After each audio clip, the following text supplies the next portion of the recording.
On the 8th day, after a male member of the tribe is born, Jews circumcise the baby boy. In Parshat Ekev, Moses tells the Israelites to circumcise their hearts. No, really, circumcise their hearts. What does that mean? Sometimes our lives get full of emotional and mental junk that we need to clear away before we can see what's really important, like a spiritual spring cleaning. In Ekev, Moses helps the Israelites start clearing out the cobwebs before they move into their new home, the Promised Land. The Israelites are standing at the edge of the land of Israel. They are really anxious to get in. Moses stands before them. It's kind of like their graduation day, and Moses is giving the farewell address. After this message, they'll be out on their own in the real world. In this considerably long speech, he reminds the Israelites that if they keep God's commandments, then they will be protected. Not just protected, but blessed, with children, with health, and with fertile soil that produces lots of good stuff. The Israelites could have been rolling their eyes at this point. We get it, Moses. Just let us enter the land already. But he reminds them that they have made plenty of mistakes and they better listen up. Like the times when they doubted his leadership and even doubted God. Like the time they built the golden calf, or provoked God with their gluttony when 24/7 meat wasn't enough for them. And then there was that time the spies scared everyone with their wild reports about the land of Israel. Not to mention the constant complaining. I'm thirsty, I'm hungry, and are we there yet?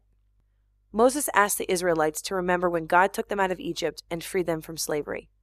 And he tells it like it is. It's not because you're righteous that you got to this point. In fact, you're kind of a pain in the tuchus. But I kept convincing God, who was determined to destroy you, not to wipe you out.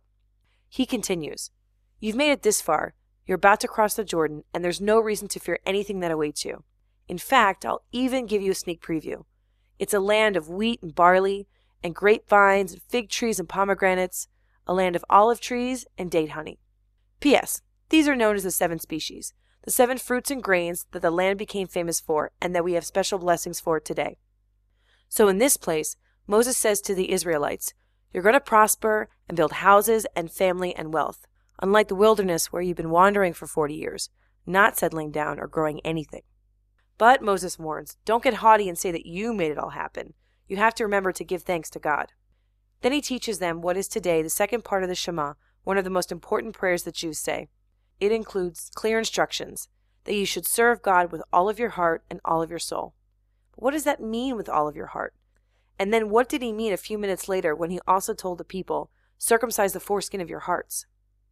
All of us have an inclination to sometimes be protective, to close ourselves off from the world. Perhaps when Moses said, circumcise your heart, he was referring to this inclination. Sometimes we don't want to expose ourselves to others. We meet people and want to keep it on a shallow level, or we start to get close with a friend, but fear getting hurt. We harden our hearts to strangers, the new kid in school, or someone who looks different than we do. And we also do it to those that we love, like when we fight the hardest with the people we care about most. But the deepest relationships happen when we show people the real us, even though it means being vulnerable. We all have spiritual potential inside of us. All we have to do is find the place of doubt within our hearts and work on cutting it away.